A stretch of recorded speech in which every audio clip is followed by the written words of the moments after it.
Perfect. Perfect. Perfect.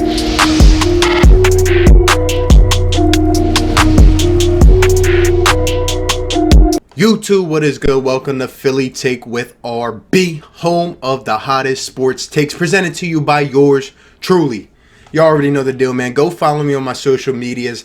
And if you're new to the channel or if you've been supporting the boys, smash that like button and click that subscribe and help spread the content of this channel to other amazing Philadelphia fans like yourself.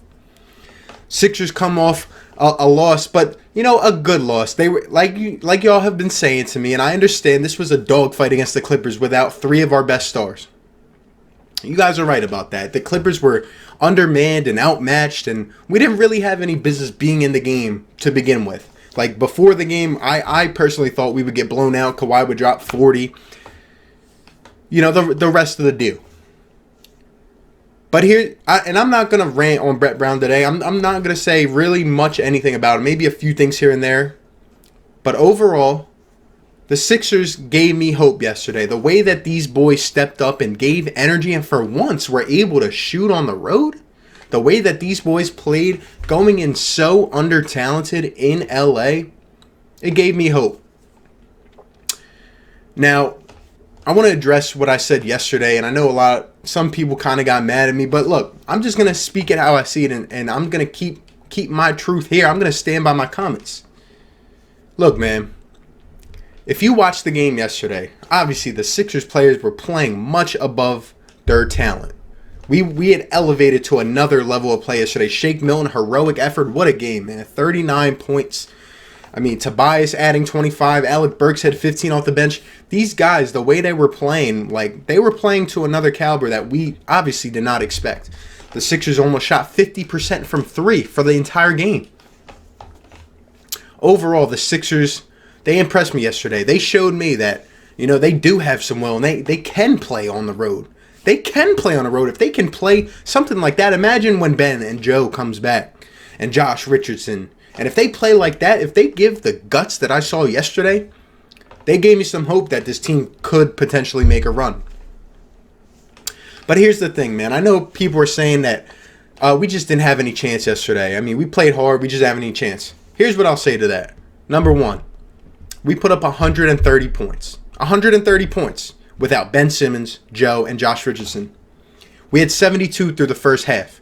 You cannot sit here and tell me that the Sixers did not have a chance in that game yesterday.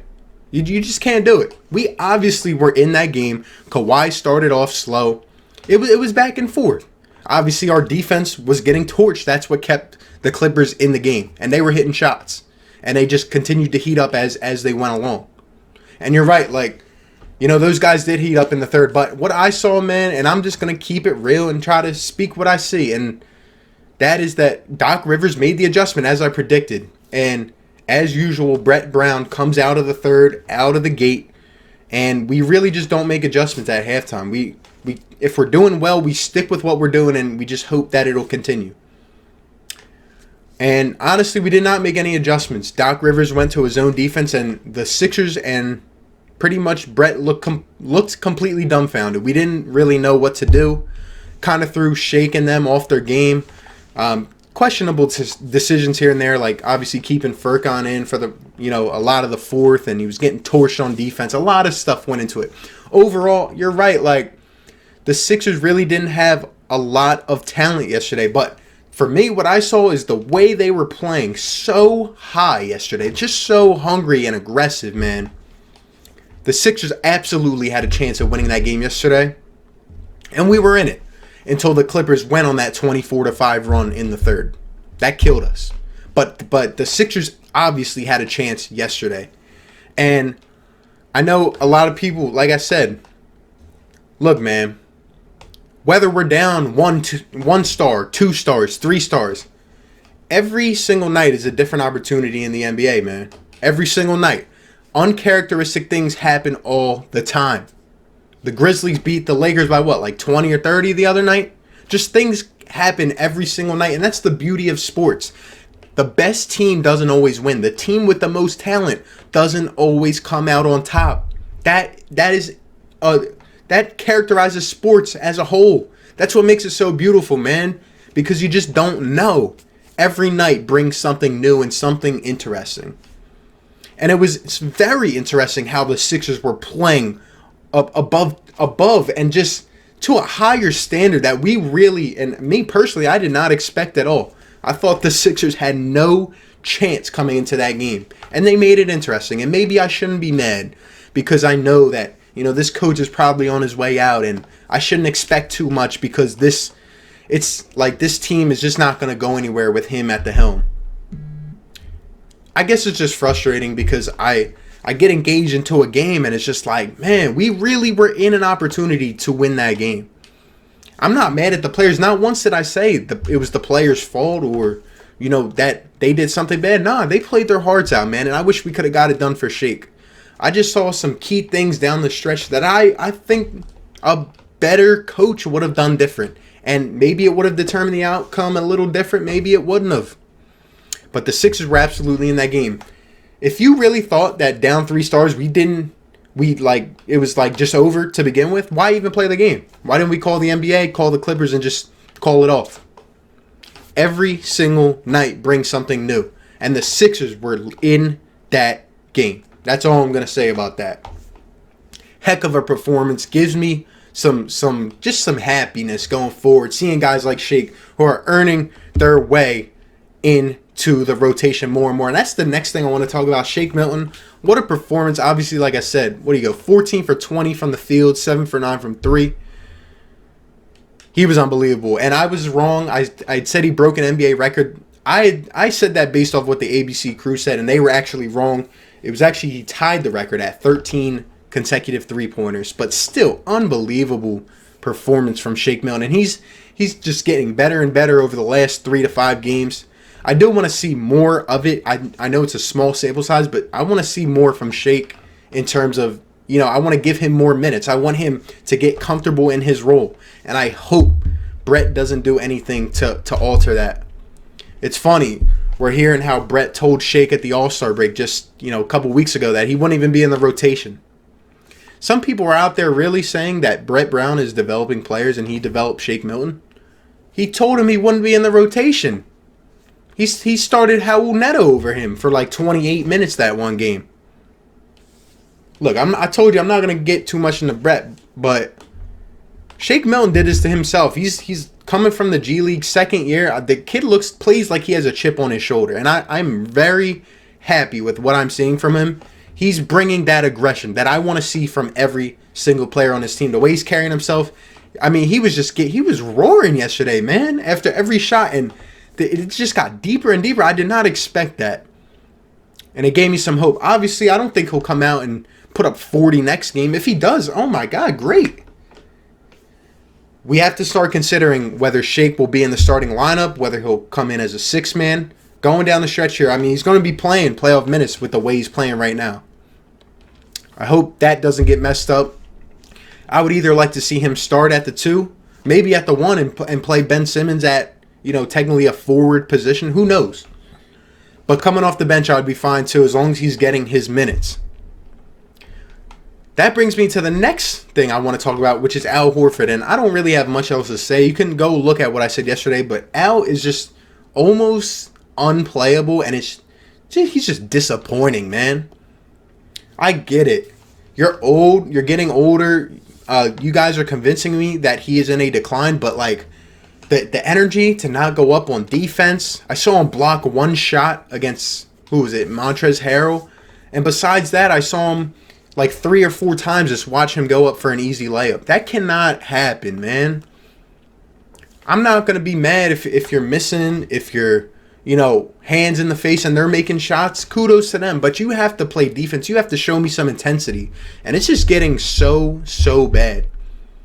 It's really sad. $109 million.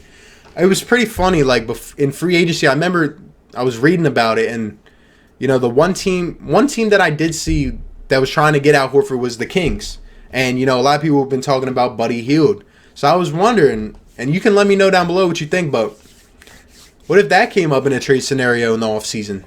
Al Horford and maybe kind of put together a package, try to acquire Buddy Hield.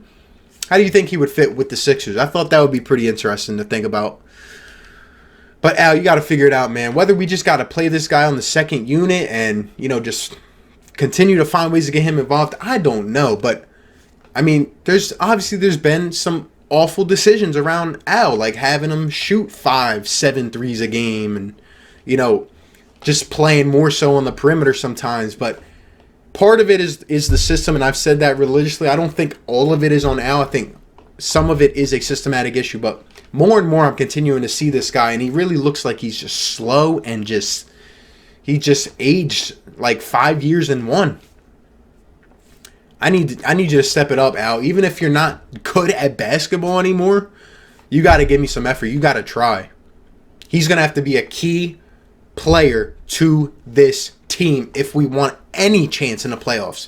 Whether Joe gets hurt again or whether he's going to have to rest during the playoffs, obviously, this time we have an insurance policy. That's why we paid over $100 million for Al. He's got to step it up.